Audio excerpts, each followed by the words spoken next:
Hi hello ನಮಸ್ಕಾರ. ನೀವು ನೋಡ್ತಾ ಇದ್ದೀರಾ ರಿಪಬ್ಲಿಕ್ ಕನ್ನಡ. ನಾನು ಜಯಪ್ರಕಾಶ್ ಶೆಟ್ಟಿ. ಕರ್ನಾಟಕ ಪ್ರೈಮ್ ಟೈಮ್ಗೆ ಸ್ವಾಗತ. ಮುಂದಿನ 1 ಗಂಟೆ 5 ನಿಮಿಷಗಳ ಕಾಲ ನಾನು ನಿಮ್ಮ ಜೊತೆ ಇರ್ತೀನಿ. ನಿಮಗೆ ಇಡೀ ದೇಶ ವಿದೇಶದ ಸುದ್ದಿಯನ್ನ ನಿಮ್ಮ ಮುಂದೆ ತಂದಿಡ್ತಾ ಇದ್ದೀನಿ.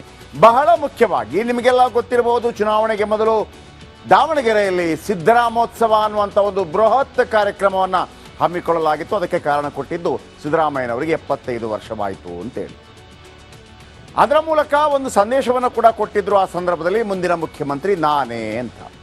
ಆ ಕಾರ್ಯಕ್ರಮಕ್ಕೆ ರಾಹುಲ್ ಗಾಂಧಿ ಕೂಡ ಬಂದಿದ್ರು. ಆ ಸಂದರ್ಭದಲ್ಲಿ ನಿಮಗೆ ನೆನಪಿರಬಹುದು, ಸಿದ್ದರಾಮಯ್ಯನವರ ಭಾಷಣ ಆದ ನಂತರ DK ಶಿವಕುಮಾರ್ ಅವರಿಗೆ ಒಂದು ಸೂಚನೆಯನ್ನು, ಒಂದು ಸನ್ನೆಯನ್ನು ಮಾಡ್ತಾರೆ, ತಪ್ಕೊಳ್ಳಿ ಅನ್ನುವಂಥ ರೀತಿಯಲ್ಲಿ. DK ಶಿವಕುಮಾರ್ ತಪ್ಕೋತಾರೆ. ನಂತರ ಇತಿಹಾಸ 136 ಸ್ಥಾನಗಳು ಬಂತು. ಈಗ ಮುಡಾ ಹಗರಣ ಮತ್ತು ವಾಲ್ಮೀಕಿ ಹಗರಣದಲ್ಲಿ ವಿಪಕ್ಷಗಳು ಸಾಕಷ್ಟು ಸದ್ದನ್ನು ಮಾಡಿದ್ರು ಕೂಡ 3 ಉಪಚುನಾವಣೆಯಲ್ಲಿ ಗೆದ್ದ ನಂತರ ಮತ್ತೆ ಬಲಿಷ್ಠವಾಗಿದೆ ಕಾಂಗ್ರೆಸ್. ಈ ನಡುವೆ ಸಿದ್ದರಾಮಯ್ಯನವರ ಹುಟ್ಟುಹಬ್ಬದ ನಿಮಿತ್ತವೋ ಏನೋ ಗೊತ್ತಿಲ್ಲ, ಒಂದು ಸಮಾವೇಶ, ಸ್ವಾಭಿಮಾನಿ ಸಮಾವೇಶವನ್ನು ಹಮ್ಮಿಕೊಳ್ಳೋದಕ್ಕೆ ಕಾಂಗ್ರೆಸ್ ರೆಡಿಯಾಗಿದೆ. ಮೊದಲದು ಮೈಸೂರಲ್ಲಿ ಅಂತ ಇತ್ತು, ಆದರೆ ಏಕಾಏಕಿ ಅದು ಹಾಸನಕ್ಕೆ ಶಿಫ್ಟ್ ಆಯಿತು. ಹೈಕಮಾಂಡ್ ಕೂಡ ಓಕೆ ಅಂತ ಹೇಳಿತು. ಇದೀಗ DK ಶಿವಕುಮಾರ್ ಬಣದ ಕೆಲವು ನಾಯಕರು ಒಂದು ಪತ್ರವನ್ನು ಬರೆದು, ಬೇಡ, ಇದು ಪಕ್ಷದಿಂದ ಆಗ್ತಾ ಇರೋದಲ್ಲ, ಇದು ವೈಯಕ್ತಿಕವಾಗಿ ಆಗ್ತಾ ಇದೆ, ಇದು ಸರಿಯಲ್ಲ ಅನ್ನುವಂಥ ಒಂದು ವಿರೋಧವನ್ನು ವ್ಯಕ್ತಪಡಿಸಿದ್ದಾರೆ. ಇದರ ಬಗ್ಗೆ ಇವತ್ತು ಹೇಳ್ತೀನಿ ಏನಾಗ್ತಾ ಇದೆ ರಾಜ್ಯ ಕಾಂಗ್ರೆಸ್ನಲ್ಲಿ. ಮತ್ತೊಂದು ಕಡೆ ಬಿಜೆಪಿಯಲ್ಲಿ ಬಸನಗೌಡ ಪಾಟೀಲ್ ಯತ್ನಾಳ್ ಅವರ ಪಾದಯಾತ್ರೆ ನಡೀತಾ ಇದೆ ವಕ್ಫ್ ವಿರುದ್ಧ. ಬಿಜೆಪಿಯಲ್ಲಿ ಅವರ ವಿರುದ್ಧದ ಹೇಳಿಕೆಗಳು ಜೋರಾಗ್ತಾ ಇದೆ. ಇವತ್ತು ರೇಣುಕಾಚಾರ್ಯ ಇತರರೆಲ್ಲ, ಕಟ್ಟಾ ಸುಬ್ರಹ್ಮಣ್ಯ ನಾಯ್ಡು ಇತರರೆಲ್ಲ ತಮ್ಮ ಹೇಳಿಕೆಗಳನ್ನು ಅವರ ವಿರುದ್ಧವಾಗಿ ಕೊಡ್ತಾ ಇದ್ದಾರೆ. ಈ ಎಲ್ಲ ವಿಚಾರಗಳು ಮಾತಾಡೋಣ. ಅದಕ್ಕಿಂತ ಮೊದಲು ಈ ಕ್ಷಣದ ಹೆಡ್ಲೈನ್ಸ್.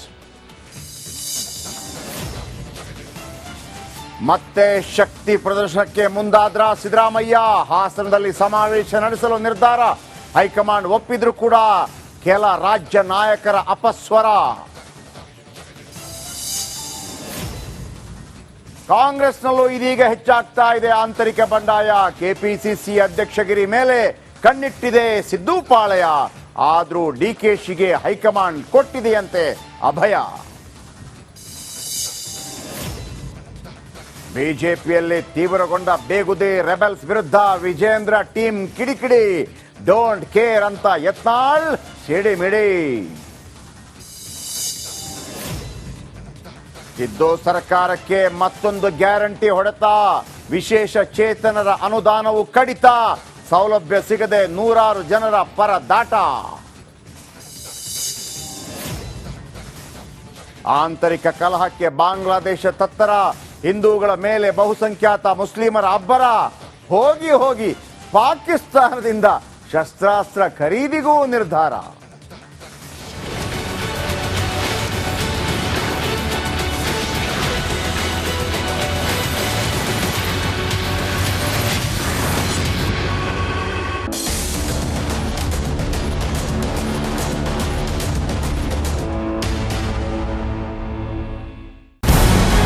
ನಮಸ್ಕಾರ, ಕರ್ನಾಟಕ ಪ್ರೈಮ್ ಟೈಮ್ಗೆ ಸ್ವಾಗತ. ನಾನು ಜಯಪ್ರಕಾಶ್ ಶೆಟ್ಟಿ. ಇಡೀ ಕರ್ನಾಡು ಇವತ್ತು ರೆಬೆಲ್ ಆಗಿ ನಿಂತಿದೆ. ಈ ಹಗರಣಗಳನ್ನು ಸದನದಲ್ಲಿ ಪ್ರಸ್ತಾಪ ಮಾಡಲು ಕೂಡ ಕಾಂಗ್ರೆಸ್ ಹಿಂದೇಟು ಹಾಕಿದ್ದೇಕೆ? ನಿಮ್ಗೆ ಸಂಬಳ ಅದಕ್ಕೆ, ನಿಮಗೆ ವಾಹನ ಅದಕ್ಕೆ, ನಿಮಗೆ ವೆಪನ್ ಅದಕ್ಕೆ, ನೀವು ಅದನ್ನು ಸೆರೆ ಹಿಡಬೇಕಾಗಿತ್ತು. ನೀವು ವಿದ್ಯುತ್ ಬರ ಇದೆ ಅಂತ ಹೇಳ್ತಾ ಇದ್ದೀರಿ, ಎಲ್ಲಿ ಬರ ಇದೆ ನೀವು ಹೇಳಬೇಕು. ಪಾಕಿಸ್ತಾನ್ ಆಕ್ಯುಪೈಡ್ ಕಾಶ್ಮೀರ್ ಅದು ಎಂದೆಂದಿಗೂ ನಮ್ಮದು.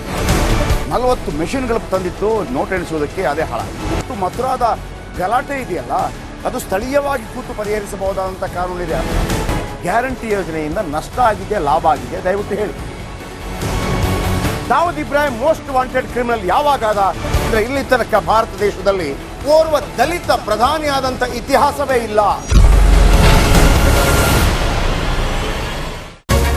ರಿಪಬ್ಲಿಕ್ ವರ್ಲ್ಡ್ ಆಪ್ ಇದು ಕೇವಲ ಅಪ್ಲಿಕೇಶನ್ ಅಲ್ಲ, ಸಮಗ್ರ ಸುದ್ದಿಗಳ ಸಂಪರ್ಕ ಮಾರ್ಗಕ್ಕೆ ಕ್ರಾಂತಿಕಾರಿ ಬದಲಾವಣೆ.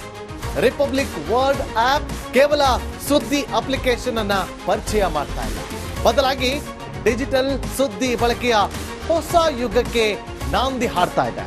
ಇದೊಂದು ಬ್ರೇಕಿಂಗ್ ನ್ಯೂಸ್, ಪ್ರಭಾವಶಾಲಿ ಕಾರ್ಯಕ್ರಮಗಳಿಗೆ ಗಟ್ಟಿಯಾದ ವೇದಿಕೆ. ರಿಪಬ್ಲಿಕ್ ವರ್ಡ್ ಅಪ್ಲಿಕೇಶನ್ ಈಗ ಲೈವ್ ಆಗಿದೆ. ಗೂಗಲ್ ಪ್ಲೇ ಸ್ಟೋರ್ ಮತ್ತು ಆಪಲ್ ಆಪ್ ಸ್ಟೋರ್ ಎರಡರಲ್ಲೂ ಲಭ್ಯವಿದೆ. ಈಗಲೇ ಡೌನ್ಲೋಡ್ ಮಾಡಿ.